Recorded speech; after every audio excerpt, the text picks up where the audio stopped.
I love it. Oh, good sound, good sound. Hey everyone, my name is Chris Bodor with the Ancient City Poets, and have we got a lunchtime presentation for you. It's going to be something really enjoyable to digest.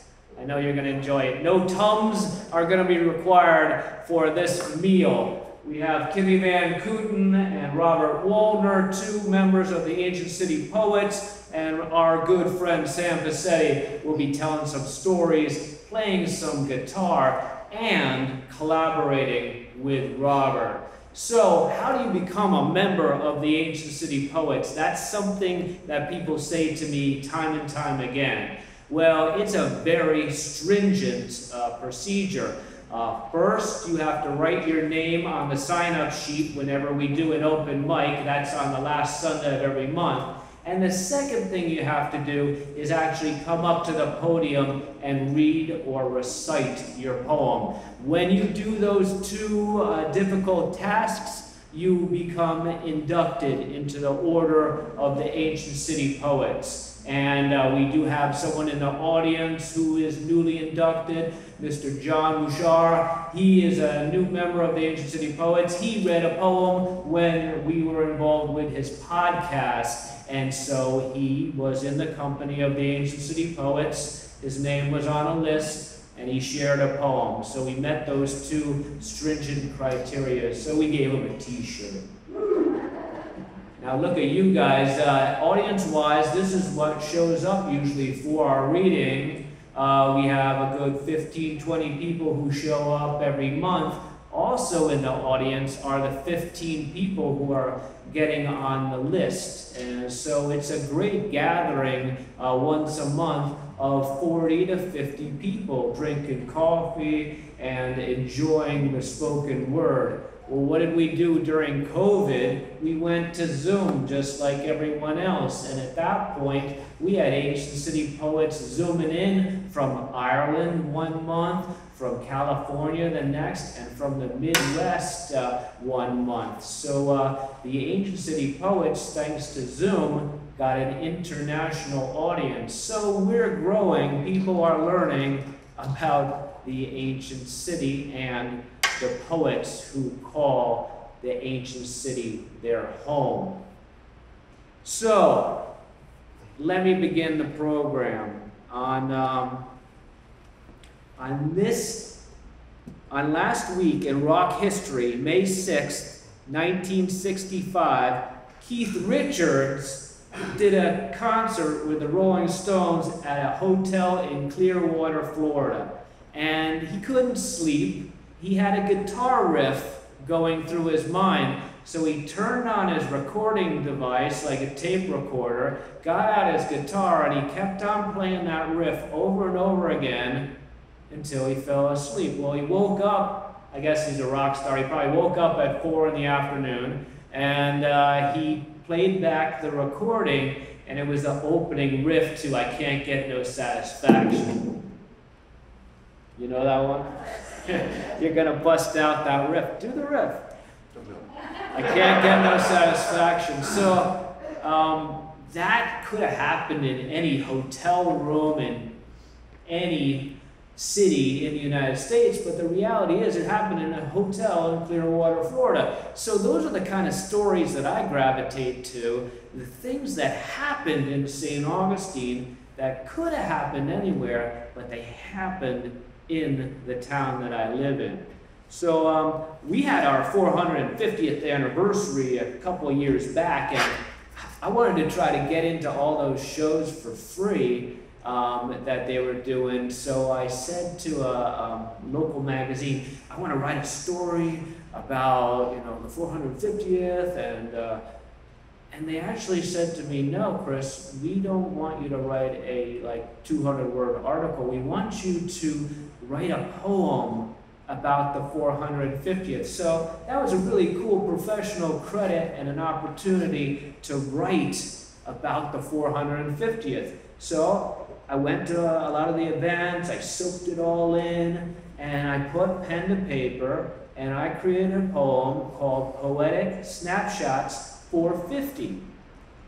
Artists and musicians on performance stages written history leaping off the book pages.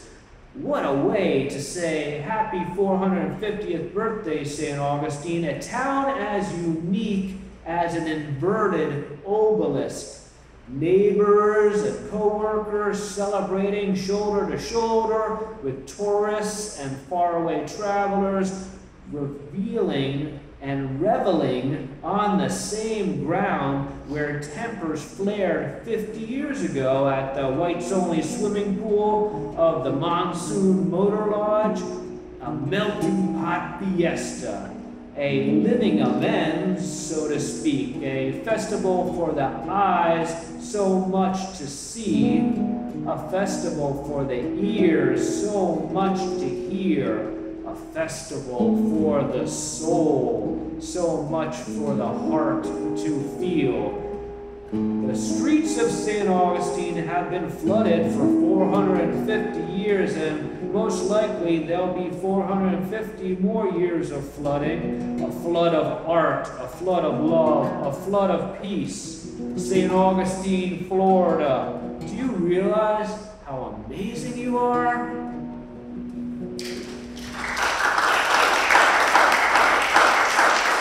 So, like, that poem came out, and then hurricanes hit us, and the seawalls were, it was a bad time last couple of years. Some people had to rebuild their house twice, you know, once one year and then once the next. So floods kind of have a different overtone nowadays, but this is a snapshot of what I was feeling when we were celebrating our 450th anniversary of St. Augustine. So there's a thing that we poets do called a poetry hike, and I never knew what a poetry hike was until Louis Crystal from FM magazine. He's since passed away, but he actually was a very powerful mentor for Kimmy Van Kooten. And then he tracked me down because Kimmy was so excited about, you know, the readings that I was doing, and I became an assistant editor, helping Lewis out with some special pieces that I put together. And then Robert Waldner is, I think I'm his mentor, but he's really me 15 years ago. So all these new and exciting things that happened to me, I give those opportunities to Robert only because he is interested. He wants them. He is hungry, sort of like the way I was way back when. We all gravitate to the people that we want to be like, whether it's good or bad. So I'm forever blessed that Robert is always asking me for some direction. So the three of us wrote a poem in 36 hours. And the way that's done nowadays, which is different than when Lewis started it up years ago, is I have a poem fragment. I get inspired by something that might be good for a poetry hike. So I text that fragment to a poet. Who knows what they're doing when they get the text? They could be in an argument with their wife, they could be busy at work, they could be at the supermarket, at Publix where there's no reception, and they walk out to their car and suddenly the text comes in. But that's supposed to inspire them, and when they have an answer to that fragment, like the next stanza of the poem, they type it up and text it back to me, then I send it to the next poet. So, ladies and gentlemen, what we're going to present to you now, so that you get to learn about us, what we look like, and how we sound, is a poetry hike specially written for this occasion. It seems that the fabric of the St. Augustine seam is ripping at the seams. Blood of generations flow through a Menorcan heart. Donkeys and elephants kicking over the apple cart.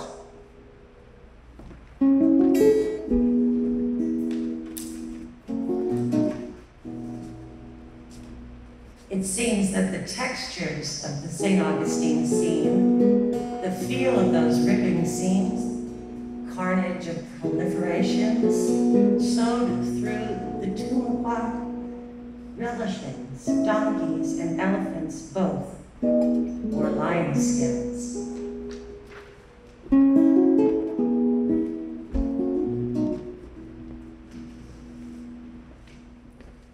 Hindsight peers over a bayfront walls. Even as seas rise, inhibitions fall with the Matanzas tides. The history here is our fabric. We feel the stitching with our hearts. Among the dominating global static, a myriad of apples overflow our cart.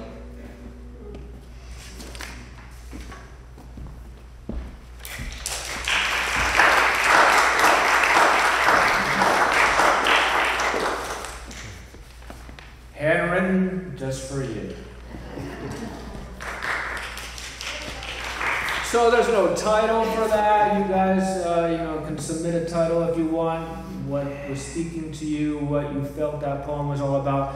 But now you know a bit about our voices and what we look like. And these are three of the ancient city poets. So the ancient city poets came about because Glenda Bailey Mershon in April of 2009 said, I'm not going to go through another April with no recognition of National Poetry Month. So 2 months before, she looked in the database for the St. John's Cultural Council, found myself and anyone listed as a writer, a storyteller, a poet, along those literary lines, called them together for a great summit and said, how can we celebrate National Poetry Month? So, she said, maybe we can do an open mic. And I stood up and I said, I could do an open mic with my eyes closed. I have 14 months of experience doing one at the Lower East Side before I moved down from New York. So I got that assignment, and then they did a second reading that was going to be like dignitaries sharing their love for poetry and one of their favorite poems. So late George Gardner was up at the podium, and a few others. And so at that gathering that we had in April of 2009, Kimmy Van Kooten was not on the bill, but she said she would like to share some of her poems. So we said, great, this is an open mic, open house, for crying out loud. We don't know what poets are here in St. Augustine. We're going to find out during National Poetry Month. That's part of our, that's what we're tasked to do. And so Kimmy came up shaking and reading her poems, and you guys applauded back in 2009, and then all of a sudden that gave her encouragement and enthusiasm, and now she is at the top of her game. And if that's not a tough introduction, I don't know what is. But ladies and gentlemen, please welcome to the Ancient City Poets microphone, Miss Kimmy Van Kooten.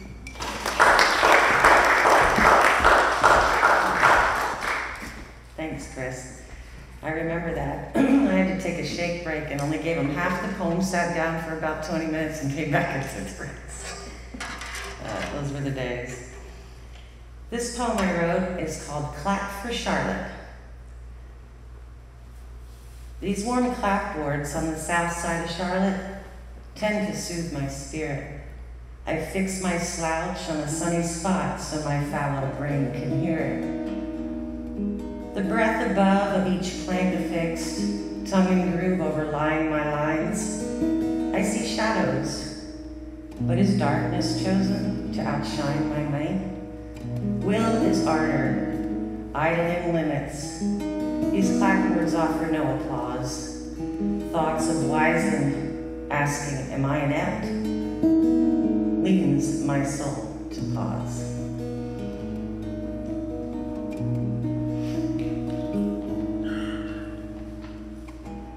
And the other one I wrote was called Cordova Dwelling Fearless. Past these peeling, painted gates dawns a dwelling with droopy drapes. Up the walk wisteria's waning, intertwining with ivy splaying.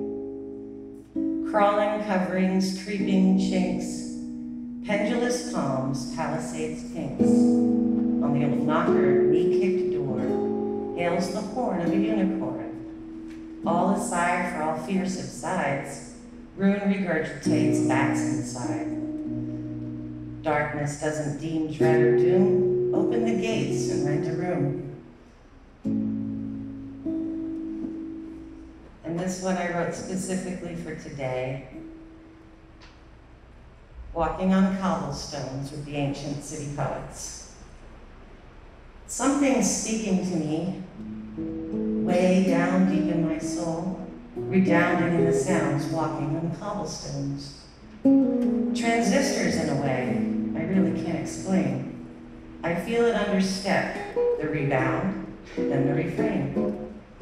I hear their whisperings half where two cobbles meet, hedged in coquina walls, bounded by echoed beats. Hear those carriage horses? Savor the ambiance. Hoof tracks on cobblestones is a mutual finds. Someone's yelling at me, like when the church bells ring. Points along the steeple to smooth stones cobbling. They chime past or present. Sound off to be stoic, walking on cobblestones with the ancient city poets. Thank you.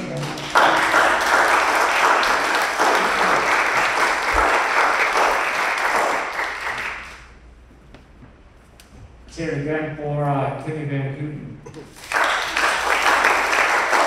So, if I was to guess, if there are more Sam Pacetti fans in St. Augustine or more ancient city poet fans in St. Augustine, I think it's safe to say that there's more Sam Pacetti fans. And I know you're all here to hear Mr. Sam Pacetti, so I want to turn over the program to him. A little storytelling, a little music. It's such a clever genre that was championed by Gamble, Rogers, Bob Patterson in town. Those are the three troubadours, Gamble, Mr. Patterson, and Mr. Sam Pacetti. But without any further ado, take it away. Thanks, Chris.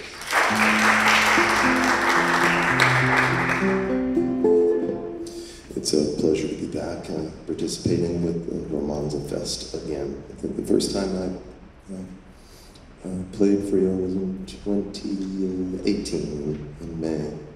It's a wonderful event. I'm glad that we can be together again. My buddy Rob asked if I would play this piece.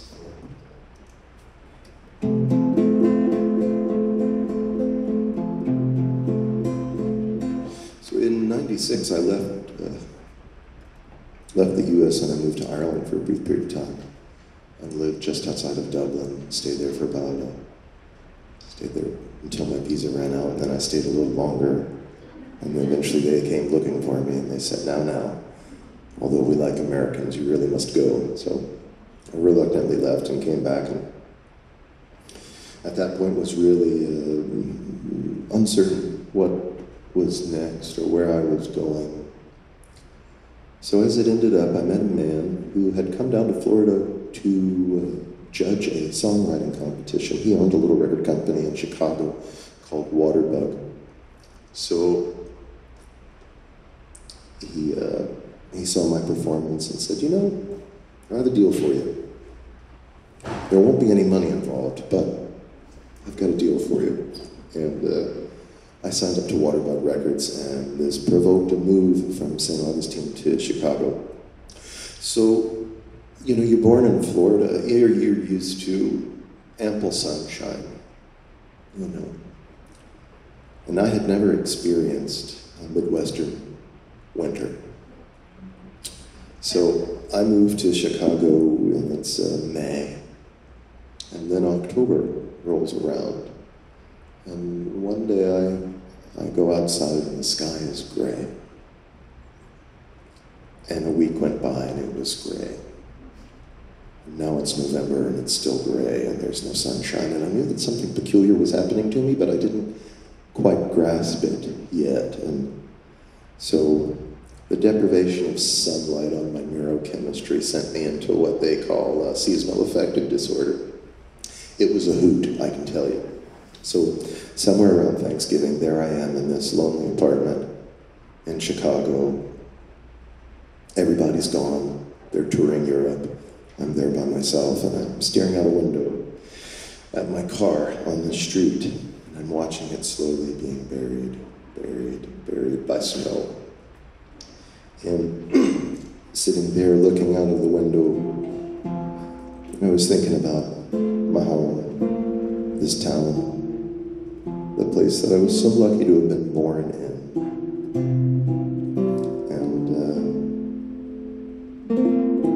In that moment, this song came to me.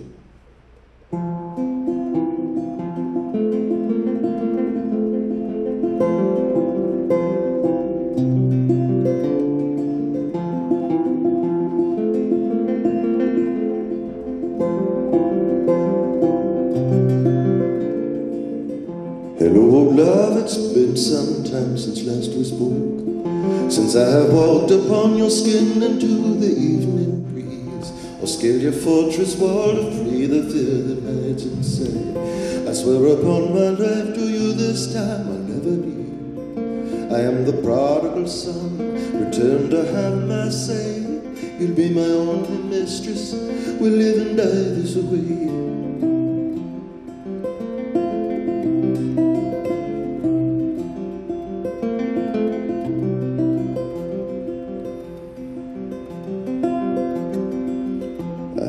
Inside my shell, a prisoner to my foolish pride, roam from town to town in search of deeper mystery. Though there is only one that stills the blood inside my bones, in the solace of her arms is where I'm meant to be. Now I live, and now I lay me down. When at last I die, it's here I'll be reborn.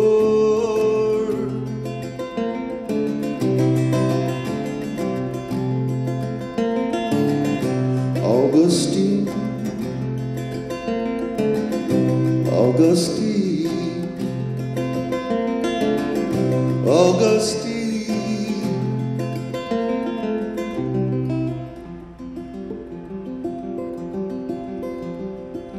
Forsake me not, my love, but take me still into your arms. I'll reveal to you a multitude of worldly things. You are the moon that shines upon my dream and wakefulness. I am the sorcerer that casts the spell to calm your sea. On your beach I run, in your waves I play. I take flight with the gulls, I'm changing every day.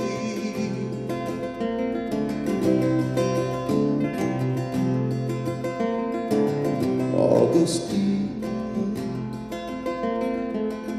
Augustine, Augustine.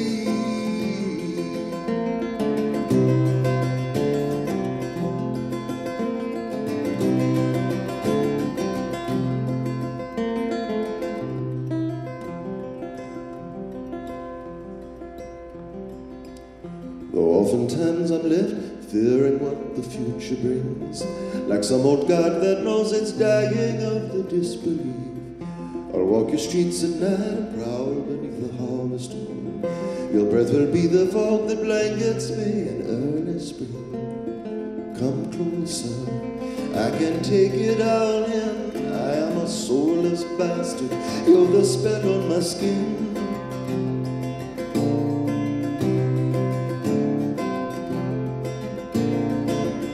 Augustine, Augustine, Augustine.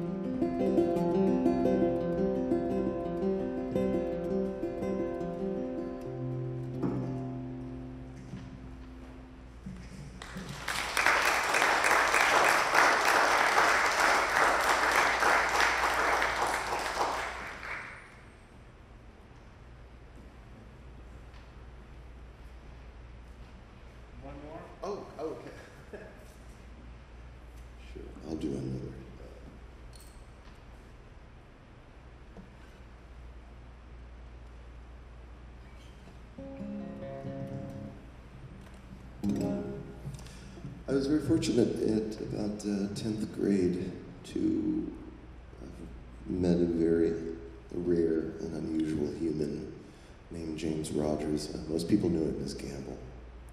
He lived here in St. Augustine. He was one of the United States' great troubadour raconteurs. He was also an amazing guitar player. And he kind of took me under his wing for a brief period of time and started the folk process of sharing story and music and guitar playing.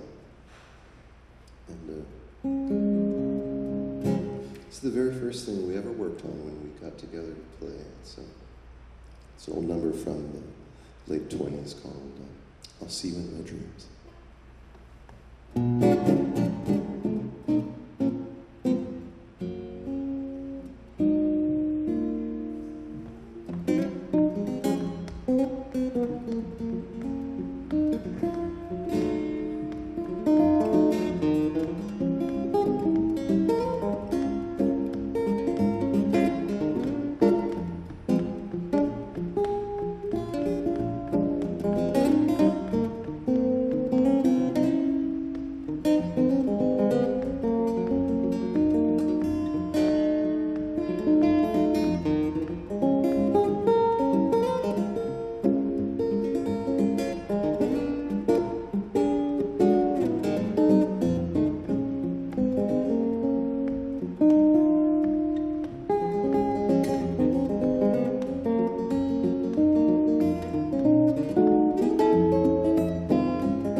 Gentlemen, Mr. Sam Pacetti, raconteur extraordinaire. So I've been using wireless technology for about like 15 years now, and I always wanted to read a poem from the bathroom, but I'm not going to do that tonight. It's too holy a place, too reserved, too dignified for such sophomoric behavior as that. But it is cool, you know, to be able to walk around and talk at the same time. A very dangerous thing, a poet and a microphone and no cable. Anyway, is everyone having a good time? You're not held hostage, are you? Thank goodness. There's nothing more valuable than the lunchtime. You know, you punch in, you do your work, and if the boss wants you to do something during lunch, I'm sorry, you're on lunch, and that is your time. I wrote a whole manuscript about poems written during a lunch break. And I edited the book during a lunch break. I typed it up on my coworker's computer during my lunch break, and I sent it out to the world. And that was like my first anthology where I reached out to other poets and found out what they were doing during their lunch break, or submit a poem to me that is on the theme of lunch and just that break in between the start of work and the end of work in that work day. But anyway, it's very apropos that this is a performance going on during the lunch break. And I will go back to my job reinvigorated like I do during every lunch break, because my lunch break is my time. A time to create, a time to unwind, a time to create my time. So next I'd like to welcome, again I said he's maybe my protege, someone who was me 15 years ago, Mr. Robert Waldner.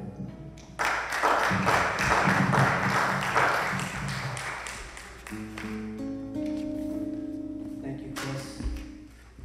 It's funny, I've done quite a few open mics now, and the nerves still kind of get me a little bit when I come up to the microphone. So I'm going to read for you today a couple of different poems that I wrote, and they're two relatively short poems. So I'm just going to request that please hold your applause until after the second poem. The first poem that I'm going to read actually came to me right around the time the pandemic broke. And it's just kind of a take on the pandemic in St. Augustine. And it's called In the Capture. In the capture, between darkness and light, a new sun cautiously rises with an anxiety that arrived seemingly overnight. From the throes of a state of emergency emerges a new kind of old-time energy. For fear of contagion, they told us not to congregate and to stay away. But the storms and the bloodstreams of the St. Augustine strong made this warning especially difficult to obey.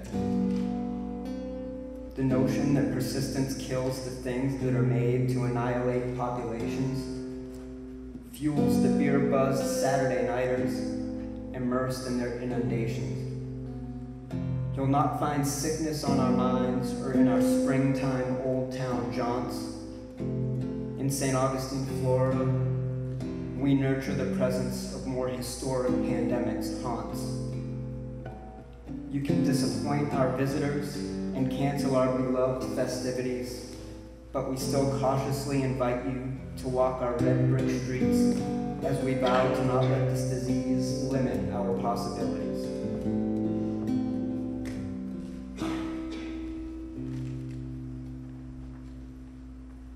Thank you. So this second poem that I'm about to read, I actually wrote this for Sing Out Loud Festival back in 2016. We, Ancient City Poets, actually were part of the Stetson Kennedy showcase at the gazebo downtown. And I had really just started reading about Stetson Kennedy. I don't know, I'm sure there are quite a few of you here who know about him. He was an activist and an author, really incredible human being who actually had his own radio show, and where he was reading about Superman, and long story short, he was basically giving up secrets of the KKK in this radio program. And so, that's just in a nutshell, you guys. There's a lot more to it, but so this poem is called Stetson Kennedy, a Superman. In noble actions, an advocate relentless, rising against inaction for the defenseless. Eyes wide open while collecting from the poor.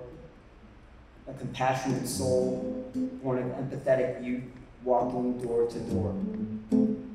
Later, with his infiltration of the Klan, Stetson Kennedy, in his phone booth moment, became a Superman, anonymously revealing criminal secrets over live radio broadcasts.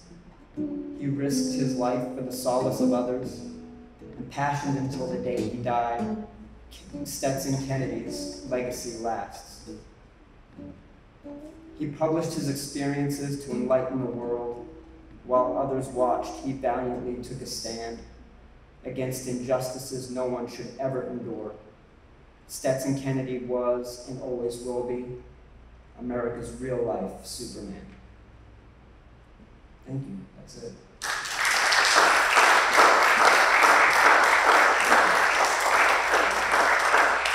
Don't you go anywhere, buddy. So we have a special treat.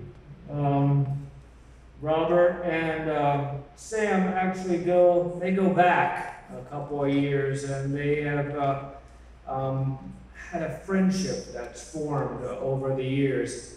And then Robert wanted to get some guitar lessons, so he went to his buddy Sam. But during that time, they started collaborating. So they want to share with you a piece that Robert has written words, Sam's written specific melodies to go with it. So they're going to perform for you. And then after that, we're going to hear another song and story from Sam. And then I'm going to land this airplane. Hey Chris, do we have time for you? Yeah. Okay.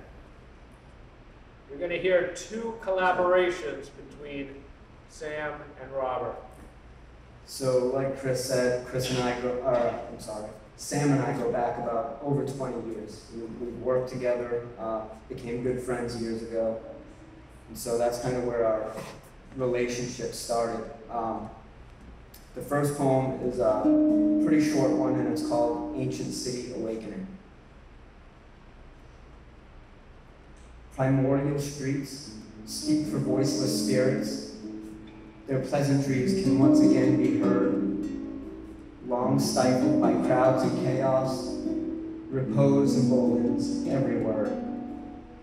A resurrection takes place among the stillness.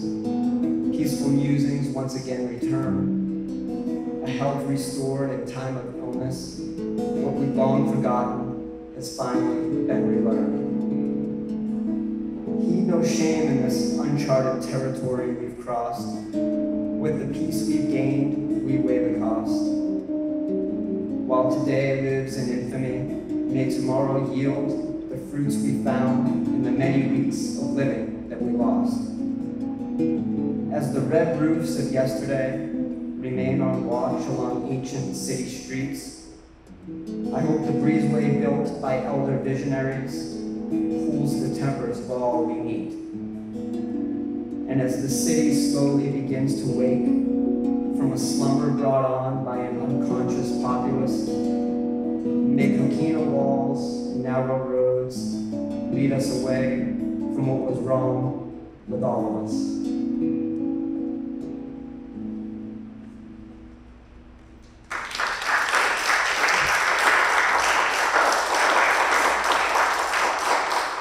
Thank you. This one's quite a bit, well, it's a little bit longer.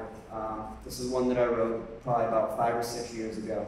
And it just talks about a morning, a beautiful morning in the ancient city. The awakening sun ascends out of the Atlantic and glimmers scintillatingly upon the Matanzas, draping its luminous affluence softly over the bayfront. Blanketing the Castillo and south past Cathedral Place to Avila Street, it shines sequentially west past St. George, then Granada, until the entire city is robed in warmth and light. I reminisce of childhood evasions from cold, dreary New England, springs as the lions clear the sleep from their eyes of stone, take watch over the bridge to Anastasia. Introduced to the beauty of the ancient city early in my life, I was captivated by her unequivocal ambiance and her ability to inscribe inspiration into my soul. I immersed myself in the city, home to the bay, named for the infamous massacre just miles down the river. A city which was built for battle, but overcame her origins to make her name synonymous with serenity. Her individuality has been sculpted through history, and her ideals shifted from those of war to those of peace. Now the congenial city and I are one as I stroll along her quiet streets in the early morning light. As I cross King Street and into the plaza, I entertain memories of walking the same path as a child with my family. This friendly place has become a pivotal element of my existence.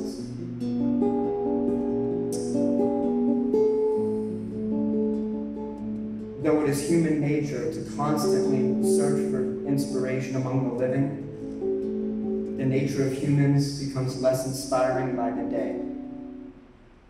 Therefore, I have come to draw much of my inspiration from the sheltering realm within my view, which is kind enough to let me share another daybreak with the countless other species who find comfort within its boundaries.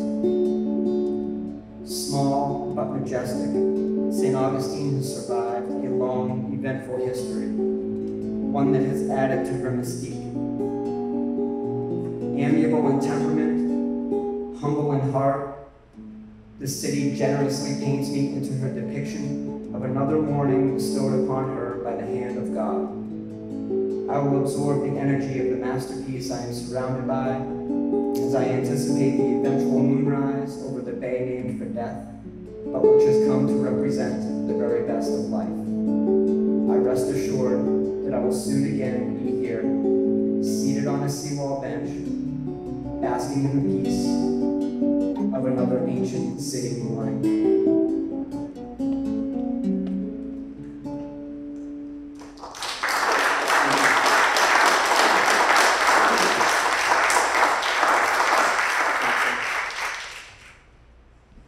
Now another story and song from Mr. Sam Pacetti.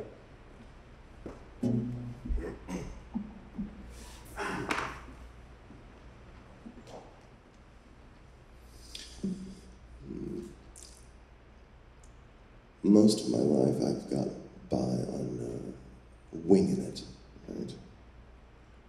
Sometimes I wing it well, other times not so much, and this happens to be one of those moments where it's not so much, so I'm here wondering what I'm actually going to do because my mind has just gone blank and I have absolutely no idea. This is probably not what you want to hear because you guys have the assumption that I actually know what I'm doing when nothing could be further from the truth. Well, since we just celebrated Mother's Day, and wanted to talk about my mother. My mother was born in Cuba in a little town called Holguin, over on the eastern tip of the island. And she came to the United States when she was about 14 to go to school. She was a boarder, and she went to St. Joseph's Academy. She came from a fairly rich, well-to-do family at the time that Batista was still in power, just before Castro came in. And she was supposed to have, returned home and married a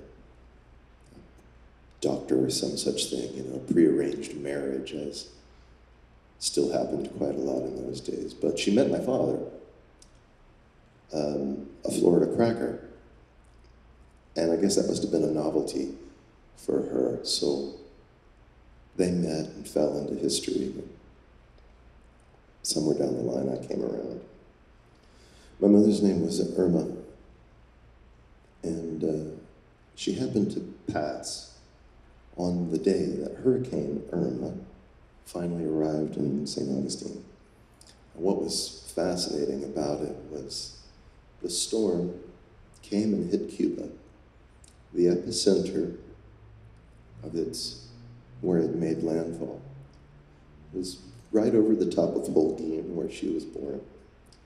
Raked the entire country of Cuba, and then, if you guys remember, it made a 90-degree upward curve and came right up through the middle of Florida.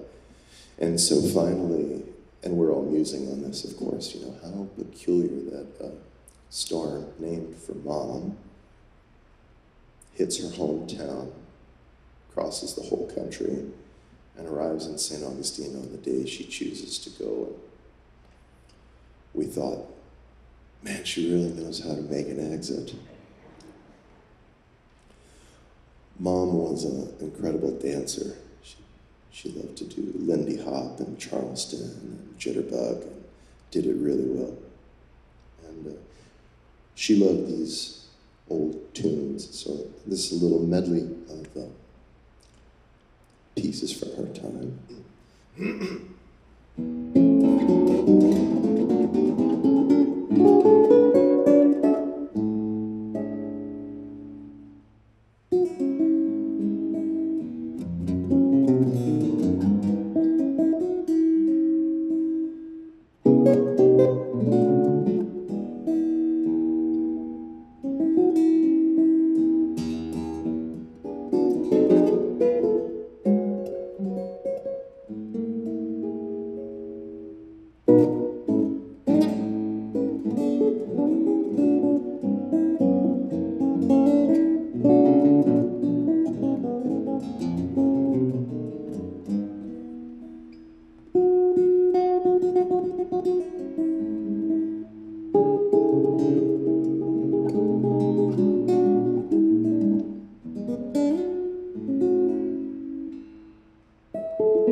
And my heart beats so that I can hardly speak, and I seem to find happiness, I see, when we're out together, dancing cheek to cheek. Oh, heaven, I'm in heaven, and the cares that hung around me through the week, that seem to vanish like a gambler's lucky streak. When we're out together, dancing cheek to cheek. I love to climb my mountain and reach the highest peak, but it doesn't thrill me half as much as dancing cheek to cheek. I love to go out fishing in the river or a creek, but it doesn't thrill me half as much as dancing cheek to cheek. Dance with me. I want my arms about you, those charms about you, would carry me through to heaven. I'm in heaven, and the cares that hung around me through the week, they seem to vanish like a gambler's lucky streak. When we're out together, dancing cheek to cheek.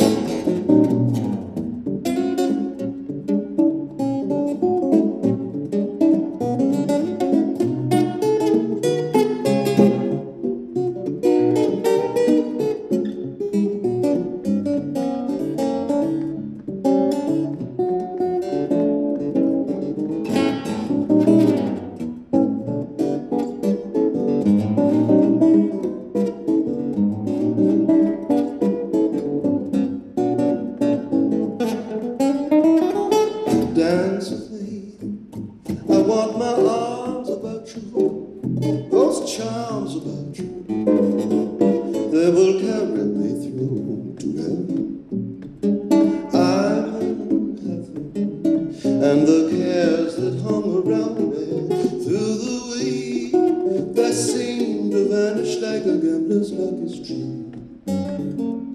When we're out together dancing cheek to cheek.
Desert wild and free rides the sheik of Araby. His desert bands at his command follows his love's caravan under the shadow of the palms. He's saying according to his arms, I am the sheik of Araby, and your love belongs to me. Yes, at night when you're asleep, into your tent down creep, and the stars that shine above will light our way to love, and you rule the land with me. You know I am the sheik of Araby. Yes, I'm the sheik of Araby. The man who needs no introduction. Mr. Sam Pacetti. This guy is such a great guitarist. You see his name on street signs here in St. John's County. It commemorates Mr. Pacetti. So give him a nice round of applause as you have. And a round of applause for Robert Waldner. And this is Kimmy Van Putten.